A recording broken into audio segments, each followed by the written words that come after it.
அனைவருக்கும் வணக்கம். அவ்வியல் நிலையும் ஏனை மூன்று என்கின்ற இந்த நூற்பா நம்ம முன்பே பார்த்த நூற்பா தான். திரும்ப இங்கே சொல்ல வேண்டிய செய்தி என்ன அப்படின்னு பார்த்தீங்கன்னா, நண்பர் ஒருத்தவங்க கேட்டிருந்தாங்க. அதாவது இதில் அழகியல் அப்படின்னு சொல்லியிருக்கீங்க, அந்த பகுதியை கொஞ்சம் விளக்கி சொன்னால் நல்லா இருக்கும் அப்படின்னு கேட்டதுனால இதை நான் திரும்ப இங்கே சொல்கிறேன். இப்போ இதுதான் நான் உங்களுக்கு சொல்ல வரேன். அதாவது அந்த நூற்பாக்கு நான் சொல்லுகின்ற இந்த விளக்கங்கள் உரையாசிரியர்களை அடிப்படையாக வைத்து எளிதாக புரிகின்ற ஒரு நிலையில் நான் விளக்க முற்பட்டிருக்கிறேன். அப்போ அந்த நிகழ்வில் மேலும் சந்தேகம் இருந்தால் என் நண்பர் கேட்டது போல் நீங்களும் கேட்கும்பொழுது அல்லது கமெண்ட் செக்ஷனில் அது தொடர்பான கருத்துக்களை பதிவிடும்பொழுது நம்ம கூடுதலான தகவல்களை நம்மளால் சொல்ல முடியும். சரி, இந்த நூற்பா கருத்துக்குள்ளே போவோம். இந்த நூற்பாவை நம்ம இப்போ விளக்க போகிறதில்ல. அந்த அழகியல் சார்ந்த செய்தியாக நான் எதை சொல்ல வந்தேன் அப்படின்றத மட்டும்தான் இப்போ பார்க்க போகிறோம்.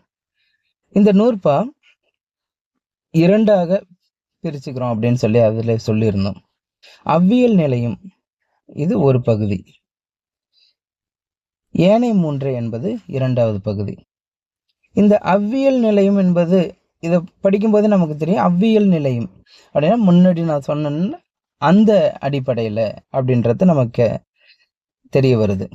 அப்போ அவ்வியல் நிலையம் என்பது எதனோடு தொடர்புடையதாக இருக்குது அப்படின்னு பார்த்தீங்கன்னா, இதற்கு முந்தைய நூற்பா இருக்கு இல்லைங்களா, மெய்யின் அளவை அரை என மொழிவர். அப்போ அந்த அரை மாத்திரை ஒலிக்கும் என்பது போன்றே அப்படின்ற ஒரு பொருள் நமக்கு இங்கே வருது. அவ்வியல் நிலையம் என்பதனால அரை மாத்திரை ஒலிக்கும் என்கின்ற வேறு முந்தைய நூற்பாவுடைய பொருள் இங்கே வருது. ஏனை மூன்றுன்னு எதை சொல்றாரு அப்படின்னா, நமக்கு மூன்று ஏற்கனவே சொல்லியிருக்கிறார் இல்லையா, சார்பு எழுத்துக்கள் குற்றியலிகரம் குற்றியலிகரம் ஆயுதம் என்ற முப்பர புள்ளின்னு சொன்னார் இல்லையா, அந்த மூன்று. அப்ப இந்த ஒரு நூற்பா என்பது அவ்வியல் நிலையம் என்பதனால் சென்ற நூற்பால் இருக்கின்ற அந்த பொருளும், ஏனை மூன்றை என்பதனால அந்த மூன்று குற்றியலிகரம் ஆயுதம் என்கின்ற அந்த மூன்று, இந்த இரண்டு நூற்பாக்களுடைய கருத்துக்களை எடுத்து இங்கு ஒன்று சேர்க்கிறார். இந்த நூற்பாக்கு ஏதாவது ஒரு புதிய பொருள், அதாவது இந்த நூற்பா தனித்தன்மையா சொல்ல வர ஏதாவது ஒரு செய்தி இருக்கா அப்படின்னா இல்லை. இந்த நூற்பா என்ன பண்ணுது அப்படின்னா, முன்பே சொல்லப்பட்ட இரண்டு நூற்பாவுடைய கருத்துக்களை இங்கு இணைத்து அந்த ஒரு பொருண்மையை நமக்கு எந்த பொருண்மையை கொடுக்குது,